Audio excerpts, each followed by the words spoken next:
Buenos días. En primer lugar, me gustaría agradecer a Luismi y a la Asociación Apoyo Dravet la invitación por una la invitación a reunirnos investigadores de diversos ámbitos, pero que estamos unidos por un único objetivo, que es avanzar en el conocimiento del síndrome de Dravet y en caminos que nos puedan llevar a una curación del síndrome. Yo voy a hablar de aspectos clínicos porque soy neuropediatra, me dedico a tratar pacientes, así que el enfoque va a estar muy centrado en las manifestaciones que en los niños, porque soy neuropediatra, produce esta enfermedad. Y dentro de las manifestaciones, como pienso que la audiencia, una gran parte de las personas conocen por lo menos lo más básico del síndrome, voy a intentar centrarme en aquellos aspectos que se han estudiado más recientemente y ver qué pueden aportar. Ahora ya he apagado el ordenador y entonces vamos a ver. Tampoco. Bueno, lo conseguiré. Bien, para centrar la exposición voy a hablar de lo más conocido de forma muy breve. En el síndrome de Dravet… Con esto puedes pasar las diapositivas hacia adelante. Con este de aquí, vale. Es un niño lactante de entre 4 y 8 meses que tiene una primera crisis epiléptica. Generalmente es una epilepsia generalizada clónica o hemicorporal clónica, que suele estar asociada a fiebre o ocurre después de una vacunación, que es como un precipitante, ¿no? Un cambio en la inmunidad del paciente. En poco tiempo, generalmente menos de un mes como mucho, aparece otra nueva crisis, que quizá también es hemicorporal, pero a lo mejor es del otro lado del cuerpo. Por lo tanto, ya te empieza a hablar de algo que no es una malformación unilateral, ¿no?, en el cerebro, sino algo más generalizado. Estas crisis tienden a recurrir cuando el lactante tiene episodios febriles. También pueden recurrir en otros episodios de vacunación o en infecciones, aunque no tengan fiebre. Mientras tanto, el niño se va desarrollando en principio de una manera normal, adquiere la capacidad de sentarse a la edad correcta, quizá empieza a tardar un poquito en caminar, pero tampoco hay un retraso muy significativo. Pero las crisis siguen ocurriendo, pueden ser bastante prolongadas, es frecuente que duren más de 10 minutos, puede haber estatus que duren horas y que sean difíciles de controlar. Y a partir del segundo año de vida empieza a hacerse evidente que el niño va con un retraso en su desarrollo psicomotor, que no es que vaya perdiendo habilidades que haya adquirido previamente, sino que va adquiriendo las que le corresponden, pero de una manera más lenta. Con lo cual, si relacionamos la edad de desarrollo con la edad cronológica, nos vamos dando cuenta de que el cociente de desarrollo va bajando, no porque pierdan habilidades, sino porque las adquieren de forma más lenta. Aparecen en un porcentaje elevado de pacientes otros tipos de crisis, sobre todo crisis mioclónicas, crisis parciales, ausencias atípicas. Y ya generalmente en este segundo año de vida se sospecha que puede ser un síndrome de Dravet y muchos de los pacientes ya tienen un estudio genético y aproximadamente en el 80% de ellos encontramos mutaciones en el gen SCN1A, que es el que está más relacionado con la enfermedad, aunque hay algunos otros genes que dan cuadros clínicos similares. A lo largo de la evolución, las crisis tienden a ser farmacoresistentes, hay enlentecimiento del desarrollo psicomotor, pueden aparecer problemas conductuales, sobre todo hiperactividad, falta de atención. El lenguaje, cuando aparece, a veces puede ser un poco estereotipado, reiterativo. Y también puede haber problemas de coordinación motora, que puede ser coordinación motora fina, o un poco de inestabilidad en la marcha, se prolonga el periodo de inestabilidad cuando empiezan a caminar Y ya más adelante, a partir de la adolescencia, aparecen las características más propias del adulto con síndrome de Dravet, que tiene también alteraciones en la marcha, de las que hablaremos, algunas características de parkinsonismo y en algunos de ellos pues dificultades para tragar. Y luego, como dice la doctora Marinas, pues está el riesgo de muerte súbita, del que pocas veces hablamos en la consulta por las implicaciones que tiene, pero que, a pesar de que me cuesta hacerlo en un ámbito en el que hay familias, pienso pues que es un tema del que hay que hablar y que voy a explicar un poquito más a fondo lo que se conoce hasta ahora. Y estas son algunas preguntas que me parece que se están respondiendo, al menos parcialmente, con las últimas investigaciones. Si hay marcadores que al principio de la enfermedad te puedan permitir distinguir si una persona que tiene una mutación en el gen SCN1A va a evolucionar a un Dravet o a una forma más leve de epilepsia, que es la epilepsia generalizada con convulsiones febriles plus, en la que no hay una alteración en el desarrollo cognitivo y que, por lo tanto, pues una familia que tiene un niño con una mutación en el SCN1A, pues le interesa mucho saber cómo va a ser la evolución, ¿no? Porque el panorama es muy diverso. También si hay algún marcador de pronóstico cognitivo. La otra pregunta es por qué la muerte inesperada e inexplicada, ¿no?, asociada a la epilepsia es más frecuente en los niños con Dravet que incluso en la población con epilepsia, que ya de por sí tiene un mayor riesgo. ¿Qué sabemos de aquello que puede causar alteraciones en el desarrollo motor? También si hay dentro del perfil de desarrollo cognitivo de estos niños, si existe pues unas características concretas que podamos reconocer y sobre las que podamos actuar de forma temprana, y si podemos mejorar de alguna manera esa evolución cognitiva con los datos que tenemos hasta ahora. Marcadores de evolución cognitiva. En varios estudios lo que se ha planteado no es tanto si va a evolucionar hacia un Dravet o a unas convulsiones febriles plus, sino más bien si hay marcadores tempranos que te indican que el pronóstico cognitivo va a ser distinto. Hay cortes con un número relativamente alto de pacientes. En la primera, del Reino Unido, parece que en 241 pacientes evaluados mediante cuestionarios, ¿no? O sea, no por valoración presencial, pues parece que tener una alteración motriz en la coordinación indica que el pronóstico cognitivo pues puede ser peor, o el haber tenido estatus o anomalías en el electroencefalograma en el primer año de vida. Es bastante frecuente que estos niños, a pesar de tener muchas crisis y estatus, el electroencefalograma en los primeros años sea completamente normal, el interictal, ¿no?, entre crisis, del que hablaban, que hacía una pregunta antes en la audiencia. Entre crisis no se detectan anomalías epileptiformes y te llama la atención porque son niños que tienen muchas crisis. Posteriormente, a lo largo de la evolución, aparecen anomalías epileptiformes, pero si estas están presentes muy temprano, es un niño que tiene un poco más de riesgo en lo cognitivo y que hay que seguir más cuidadosamente. En otros estudios, la presencia de crisis de ausencia o mioclónicas también indican que la evolución en lo cognitivo puede estar más interferida, o el tener crisis focales tempranas. Y luego hay un estudio muy reciente y pienso que muy relevante, porque se puede actuar sobre ello. Es un estudio holandés sobre más de 150 pacientes con Dravet, en el que se ha visto que un uso por un tiempo prolongado de fármacos contraindicados en pacientes con mutaciones en el SCN1A hace que el desarrollo cognitivo sea peor. Nosotros sabemos que si damos fármacos inhibidores de los canales de sodio, podemos encontrar que la epilepsia empeora y que hay más crisis y que empiezan a aparecer crisis sin fiebre.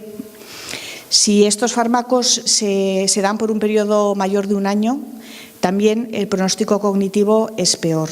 Por lo tanto, me parece que es uno de los logros más importantes de los últimos años en el Dravet, que es que hemos conseguido en un porcentaje bastante elevado evitar de pacientes evitar estos fármacos porque ahora reconocemos muy bien las características y lo diagnosticamos a tiempo.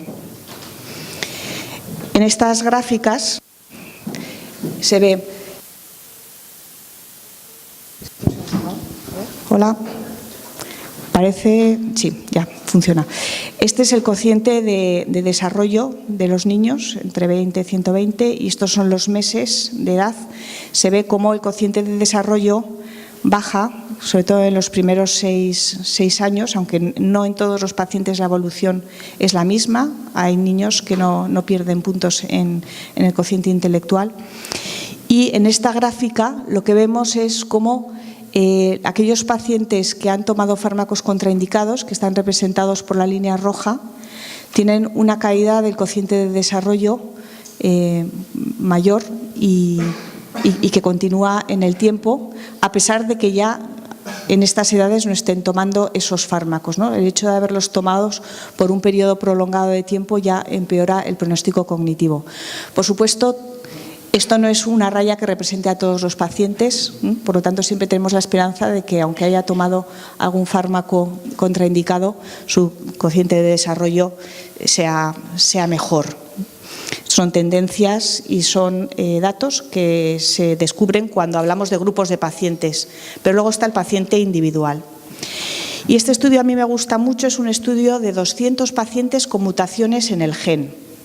97 tienen un fenotipo clínico de Dravet y 103 tienen o 50 de ellos epilepsia generalizada con convulsiones febriles plus, 30 convulsiones febriles solamente, 6 crisis focales y 18 son portadores asintomáticos.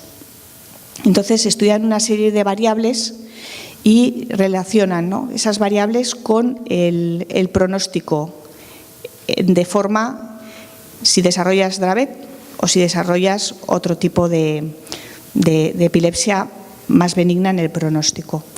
Y lo que encuentran es que el factor que predice de forma más determinante es la edad de comienzo de las crisis. De tal forma que ninguno de los pacientes que han tenido su primera crisis después de los 12 meses de vida ha desarrollado posteriormente o ha evolucionado posteriormente como un Dravet. Por lo tanto, cuando las crisis se dan en el primer año de vida, lo más probable es que se trate de un Dravet. La edad media de aparición de crisis en el Dravet es de 5 meses. En las convulsiones febriles plus y los otros fenotipos relacionados con mutaciones en el SCN1A, mutaciones patológicas, pues empiezan las crisis en una media de 18 meses. Y este es hasta ahora el marcador más claro que tenemos de evolución. También el tipo de mutación, se han hecho muchos estudios y es difícil, pero parece que no es lo mismo tener una missense que una frame shift, en la que se corre el marco de lectura de toda la proteína, y en esas parece que el pronóstico es peor, pero eso tampoco es tan relevante como lo que he dicho de la edad. Vamos a entrar en el tema del SUDEP, Sudden Unexpected Death in Epilepsy, que tiene una incidencia elevada en Dravet y cuya causa a día de hoy todavía no se conoce con profundidad. Tenemos algunos datos.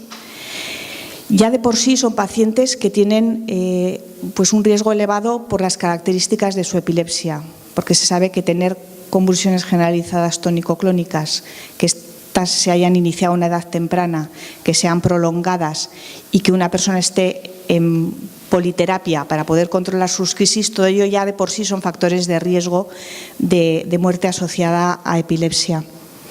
Pero ¿por qué los niños con Dravet tienen esa incidencia algo mayor, ¿no?, que se puede dar? Pues estos son los años en los que se han detectado en una cohorte pacientes que han fallecido bien por estatus o por SUDEP u otras causas, y aunque parece que es más frecuente en los primeros 7 años de vida, siempre está presente el riesgo, ¿no? Y esto pues realmente es una de las características que hacen más dramática la enfermedad, ¿no?, y que dificultan más pues el convivir con ella. En ratones hay algunos estudios que han visto que hay un desequilibrio entre el sistema vegetativo, ¿no? En el sistema vegetativo hay una parte que se encarga de activar el corazón, por ejemplo, y otras glándulas. Otras sustancias pues bajan la frecuencia cardíaca, etcétera, ¿no? Y hay un desequilibrio en esas sustancias, ¿no? en la actividad de ese sistema vegetativo. En pacientes se han hecho estudios de Holter, que son 24 horas de grabación de la frecuencia cardíaca, y se ve que la variabilidad del latido cardíaco, que es una característica que está algo relacionada con la muerte súbita, es menor en estos pacientes. Desde el punto de vista clínico, cuando yo he hecho un Holter en mis pacientes, nunca me han comunicado que haya ninguna alteración en el ritmo cardíaco. Eso también hay que decirlo, ¿no? Con lo cual, ahí todavía la utilidad clínica de la monitorización de la frecuencia cardíaca no la tenemos bien conocida. Luego hay investigadores que de pacientes con síndrome de Dravet han derivado células, han obtenido células y las han transformado en miocitos cardíacos, en células del corazón, y han visto que tienen una predisposición a arritmias, pues porque hay una hiperexcitabilidad neuronal, porque hay canales de sodio que están sobreexpresados de otro tipo distintos a los que se producen por el SCN1A, que al ser deficiente facilita la sobreexpresión de otros canales que sí que pueden producir alteraciones en el ritmo cardíaco. Todo esto es experimental, pero hay un estudio que mezcla datos de pacientes y de modelo animal de ratón que me parece que arroja luz. Es un estudio en el que se han estudiado 7 pacientes con vídeo EEG, y que se han registrado crisis, y luego han utilizado ratones de modelo de síndrome de Dravet con una mutación, ¿no? en el SCN1A, y lo que han visto es que en los pacientes alrededor de la crisis hay una disfunción respiratoria más que cardíaca, y ahora vamos a explicar cómo es. Y en los ratones que tuvieron muerte súbita, en todos al paro cardíaco precedía una apnea respiratoria. Por lo tanto, empieza a culpar más al sistema respiratorio que al cardíaco del mecanismo de muerte, sobre todo relacionada con crisis, ¿no? En esto, aquí lo que se ve es que la respiración en el momento de la crisis es una respiración que tiene varios picos, ¿no? Luego hay una pausa de apnea. Luego aquí también tiene varios picos. Esto sería un patrón respiratorio normal comparado con un patrón respiratorio anormal después de la crisis, ¿no? Y mucho más alterado durante la crisis. Bien. Voy a saltar los vídeos porque tampoco me parece que aportan mucho más. Esta es la evolución también de otro paciente en el que ha tenido aquí 3 crisis. Por aquí están las letras que indican el momento en el que se registran estos patrones respiratorios y cardíacos. Entonces, en la línea B todavía no ha habido una crisis. Esta es la respiración. En la C, que está aquí, ha habido ya 2 crisis, está entre la segunda y la tercera crisis. El patrón respiratorio, en la C veis que hay una apnea, una respiración que es irregular, otra apnea, respiraciones más superficiales, y esa respiración más superficial continúa a lo largo del periodo de poscrisis. Y lo más relevante que han detectado estos investigadores es que, a pesar de poner oxígeno, la concentración de CO2 por esta alteración respiratoria se va haciendo cada vez más elevada hasta llegar a unas cifras de 68, que eso significa que estás acumulando una cantidad de CO2 bastante elevada y que solamente baja cuando reactivas al niño y que en algunos casos pues puede necesitar una ayuda mediante el AMBU. Bien, esto es relevante porque podemos actuar en esos casos cuando estamos presentes. De todas formas, pues ahora mismo no tenemos ninguna manera sistematizada de evaluar este riesgo que pueden tener los niños en la consulta y, por lo tanto, te obliga a estar constantemente alerta ante la posibilidad. Pero yo creo que vamos camino de ir encontrando maneras de, por lo menos, de controlarlo. Los niños con Dravet tienen algunas alteraciones pues de alineamiento de articulaciones. Esto es lo más frecuente, la aparición de pies valgos, que hay una desviación que ven aquí hacia adentro. También las rodillas a veces son valgas, tienen una anteversión femoral y una rotación tibial externa con el valgo, y tienen muchos de ellos esta postura. Y cuando son más mayores aparece este tipo de postura en el plano sagital, con una flexión de rodillas y una flexión de caderas que dificultan la coordinación de la marcha. ¿Qué podemos hacer? Bueno, desde pequeñitos procuramos aconsejarles que utilicen zapatos como los que están en la diapositiva, con un buen refuerzo en la parte posterior del talón. Aconsejamos también muchas veces el uso de plantillas antivalgo y, dependiendo de la intensidad de los síntomas, a veces el uso de DAFOs, que no tienen por qué ser tan aparatosos como estos, les dan estabilidad y les ayudan a mantenerse alineados y a no empeorar la progresión de los síntomas. ¿A qué se deben estos cambios? No se sabe muy bien, pero un estudio muy interesante ha visto que hay una neuropatía, una denervación crónica del músculo. Los potenciales musculares que se registran pues son polifásicos y tienen una dispersión de las descargas, y eso indica que probablemente pues haya canales de sodio en la médula espinal, en las neuronas que controlan el movimiento y que de alguna manera contribuyen a que estos niños puedan tener estos problemas motores. También en el modo de caminar, cuando son mayores, ¿no? Estos son adolescentes o adultos jóvenes, son 12 pacientes que se estudiaron y los que se vio que había pues una inclinación hacia adelante del cuello, un antecolis, en algunos una inclinación de todo el tronco, que esto es lo que se llama la camtocornia, y en el modo de caminar, que tenía unos vídeos que no os voy a poner porque los de la revista no me dejan, salvo que pague una importante cantidad de dinero, pero bueno, tampoco tiene tantísima relevancia.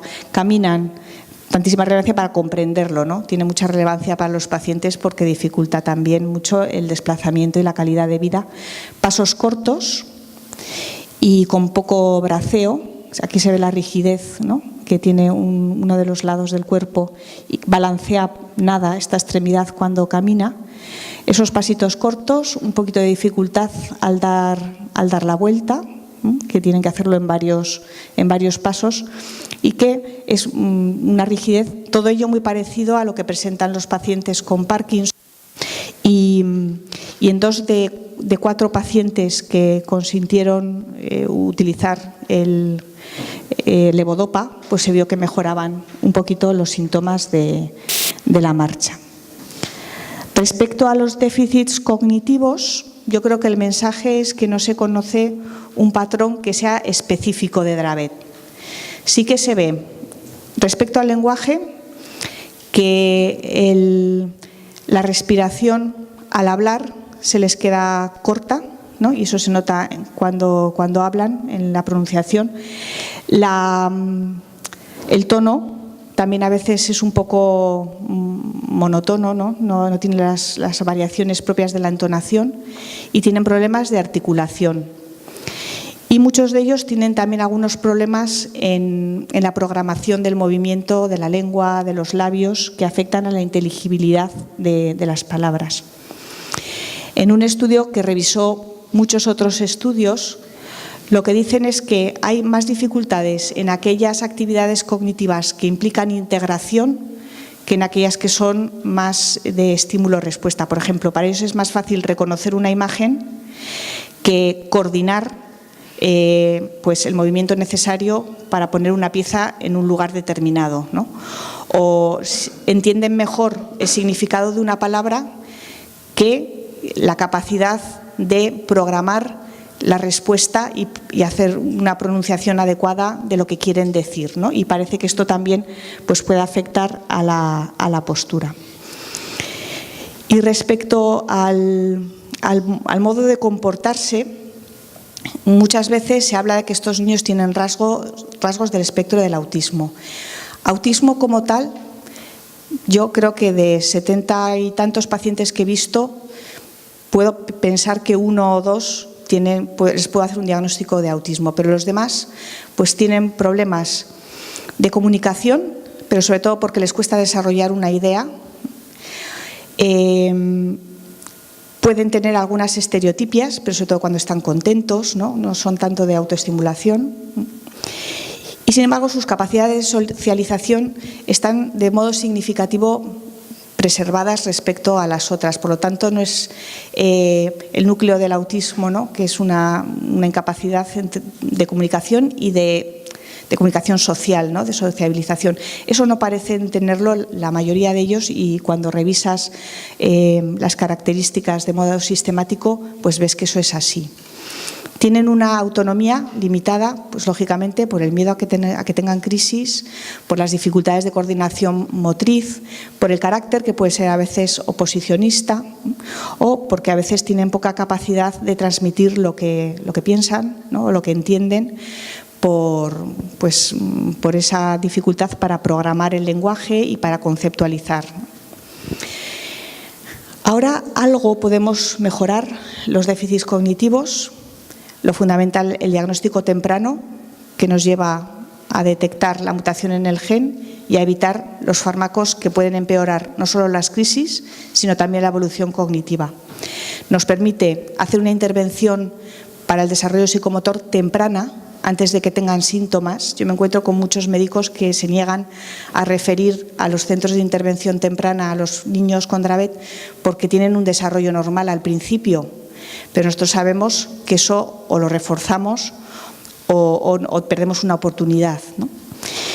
Y, bueno, pues eso, el evitar las medicaciones contraindicadas. Y termino pues con lo que va a salir a lo largo del simposio en muchas ocasiones, y es que el Dravet no son solamente las crisis epilépticas, y es verdad que los fármacos antiepilépticos en algunos casos nos mejoran el control de las crisis, pero hay que ir buscando intervenciones que vayan más dirigidas a mejorar la enfermedad de forma global y cuyo objetivo sea siempre pues, mejorar la calidad de vida, no solo por el control de las crisis, ¿no? Sino pues, los problemas sobre el sueño que tienen las familias, por los problemas de la marcha, que a lo mejor también se pueden mejorar, el cuidado de todo el sistema osteomuscular y, por supuesto, la investigación y el modo de ver cómo intervenir pronto en mecanismos que puedan llevar a alteraciones cardíacas o respiratorias pues que acaben en una muerte súbita y que tenemos que intentar evitar por todos los medios. Muchas gracias por la atención. Después de la segunda charla habrá ocasión de hacer preguntas y yo lo dejo aquí. De paso a Ángel.